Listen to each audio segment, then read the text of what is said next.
powers must act together, because if we're not at the table, we're on the menu. Somewhere Europe has to grow out of the mindset that Europe's problems are the world's problems, but the world's problems are not Europe's problems. चुन चुन करके हिसाब लेना ये मेरी फितरत है. Why should it be a problem if I'm smart enough to have multiple options? You should be admiring me. Bharat झुकने वाला भी नहीं. The rise of India will be determined by India. It will be determined by our strength, not by the mistakes of others. The old order is not coming back. We shouldn't mourn it. Nostalgia is not a strategy.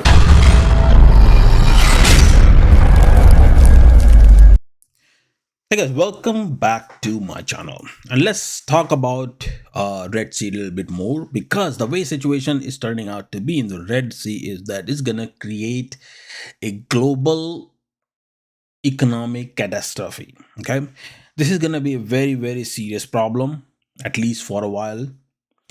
And now, last week and before that also, I argued that Israel's real endgame was not simply defeating Iran, Hamas, or Houthis, or whatnot, okay, or Gaza for that matter. The larger objective of Israel was to collapse the Middle Eastern economy, okay, by making the region permanently unstable.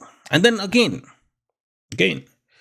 I've been saying this throughout this conflict. In fact, I've been saying this thing since 2022, in 2023, when this thing started. Okay, that that once trade routes, oil exports, insurance markets, and then investment confidence are attacked, then what happens? The entire Middle Eastern economy, its economic model, begins to weaken. And in fact, uh, Iran also had this plan. Iran also planned this whole thing for past 40 years, that if Iran is under attack, then Iran's end game will be to destabilize the whole entire region. And this was one of the primary reasons why previous US presidents, they never even dared to attack Iran, because they realized that attacking Iran will create serious economic catastrophe.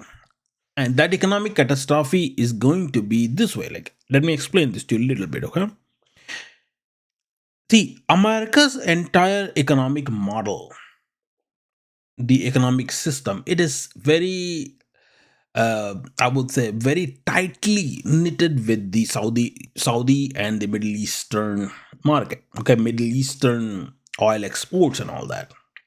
And what happens is that whatever oil is sold through Bahrain, Qatar, then you have Saudi Arabia, the major one, right? Iraq and all that money in the form of either whether it is a Iraq's Federal Reserve account, or whether it is in terms of FPIs, that is foreign portfolio investments, all that goes into US Treasury, US Secretary, US security markets and all that, right?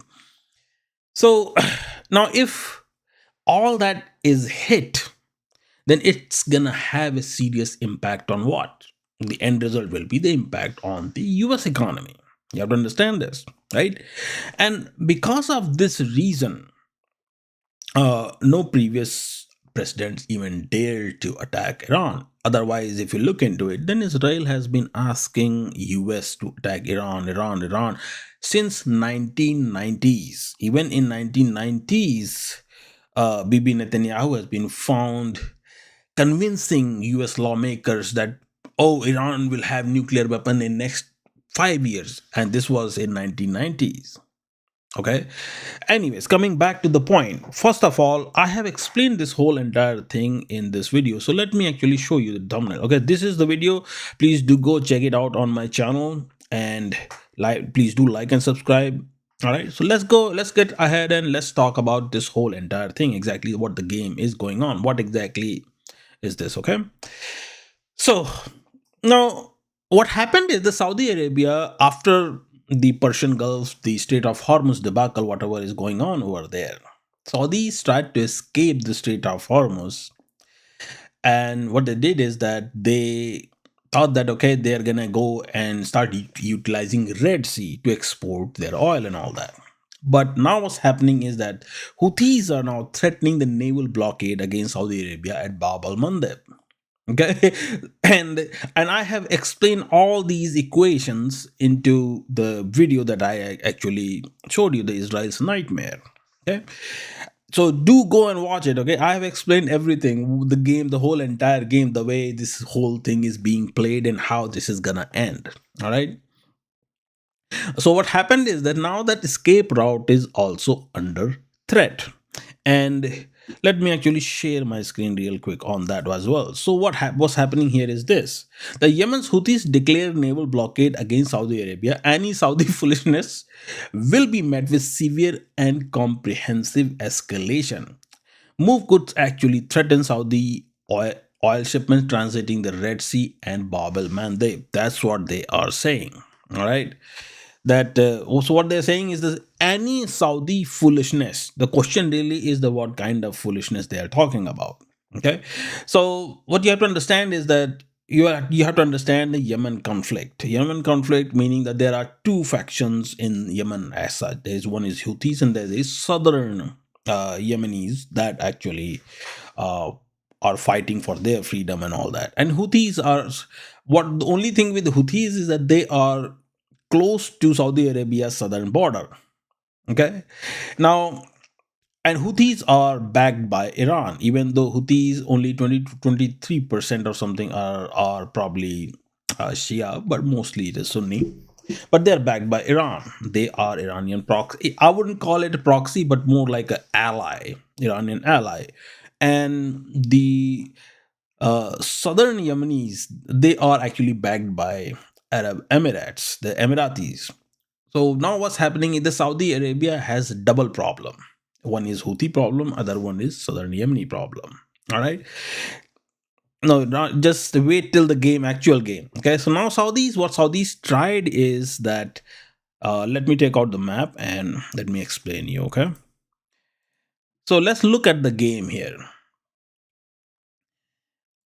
And if you look at here, so Sana is right here, Saudi. So Houthis are actually in this area mostly, okay, in this area like this, okay, right here around this. This is the area for Houthis, and that's what is worrying Saudis. So now Iran, it seems like Iran is also activating this thing, and it is also possible. I don't know the proof of this next thing that I'm going to say, but I think that probably Emiratis are also now pushing Houthis as well. Why? Because most of the brunt of the damage was taken by United Arab Emirates after Iran attacked, right? So there is a possibility that Emiratis probably are now working with Iran to support Houthis and southern Yemenis so that all the attention can be diverted to Saudis. Okay, and let's say if Iranians don't bomb Emiratis, okay, if Iranians don't bomb Emiratis, and if Houthis push for the blockade completely, right now they're threatening and they may actually block the whole entire thing, which may happen anytime. We don't know that yet. Okay, but threat in itself is a serious thing to consider. Okay, now. So what exactly Saudis were doing? Okay, let's get into this. So what they did is from Riyadh or something, they had a pipeline. Okay, let me actually show you this real quick. Okay. So what they did was they had a pipeline from here approximately. I'm not going with the exact thing, but what they did is they had pipeline. So what their plan was that, okay, come here and then from here, then exit. Okay, exit from here and export their oil wherever it has to go. That's what Saudi plan was. But fortunately or unfortunately, what's happening is that there is a twist in the story. And the twist in the story is that right here. So Houthis are saying that they are going, any ship that passes through here, they are going to bomb the crap out of it. Any Saudi ship, that is. They're not saying any other ship. They're just simply saying that any other Saudi export that passes through this, is going to be bombed. So the question really is that who is Saudi exporting to?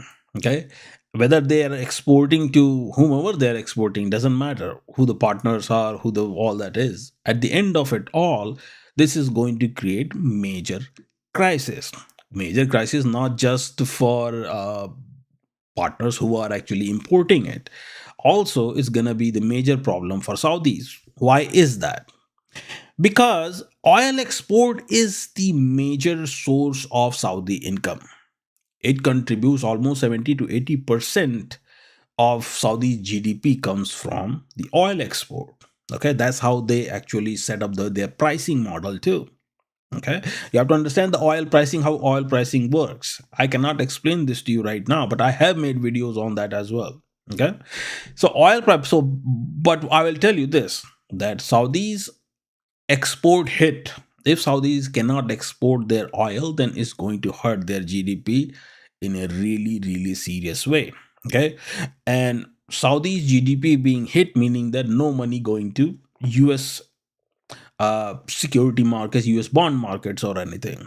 And when that happens, then what? Guess what? Saudi market will tank, and America's security bond market, and all that is gonna tank as well. And you're gonna see this happening, okay? If Houthis decided to do this. Now, up until now, the game has been that Saudis have been sitting behind the scenes and they have been helping American ships because one of the ships has been in the Red Sea right here. Okay, it is said that some of the warships are somewhere around here. Okay, now you may have to check that thing, but last time I checked, that's what the situation was. And Saudis have been actually pushing for Iranian attack and all that. But now the situation will probably change after this threat. So either Saudis will learn their lesson and not do all that, or they will have to deal with this thing. Okay.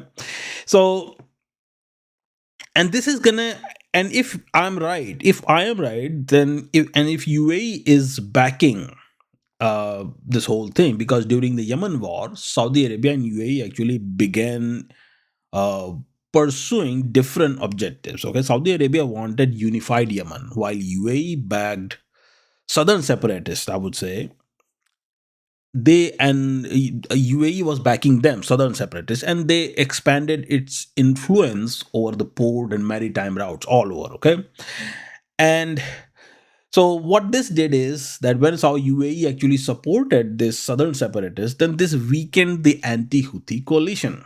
And in fact, if you remember that in 2024, US also tried to bomb Houthis, but they had to back off because they couldn't do that for too long. Okay, so now Houthis are not weak anymore because UAE supported southern separatists, and I think that now UAE is also supporting uh, Houthis as well. So now what it's doing is that Saudi Arabia's solution to Hormuz vulnerability has now created a Bab al-Mandeb dependency. And like I've said, that most of the geopolitical scenarios, okay, geopolitical situations, they follow a very simple framework. The fundamental architecture is that dependency, vulnerability, solution, and consequences, meaning that dependencies create vulnerability and vulnerability requires solution. And based on the solution, you face the consequences. Okay. So here, if you look into it, then we have a dependency. Dependency is what? Hormuz created the dependency for Red Sea, and solution was to pass through those things. But guess what? The solution is not good enough. The consequences, the blockade and the economic downturn. Okay. And this is going to seriously break the Saudi Arabia's oil model. And it seems like that Israel's real end game is becoming visible, one vision at a time. Okay, Gaza has been economically destroyed, Lebanon has been repeatedly destabilized, Syria remains fragmented. Syria is completely out of Shia rule and all that. So Shia basically Syria is not going to follow any Iranian orders anymore. Okay, so the Shia Crescent corridor that would pass through Syria, that corridor is completely dismantled. Okay, now Iran is under pressure around Hormuz and its energy infrastructure. Then Houthis have turned the Red Sea into military zone, right? And Saudi Arabia's export routes are now exposed from both directions. So the region becomes more and more militarized. Okay, so less investable and increasingly dependent on outside security guarantee. It's gonna become that way, right?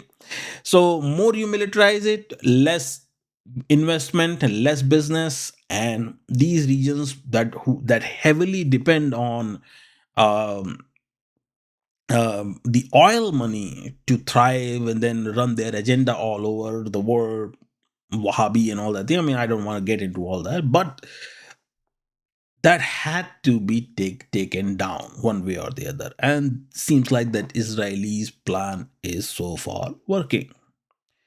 And what's interesting is the way I'm concluding this whole entire thing is that Israelis may describe this whole operation as a separate security action. But I think when you step back, then you see the combined result is pretty much unmistakable, right?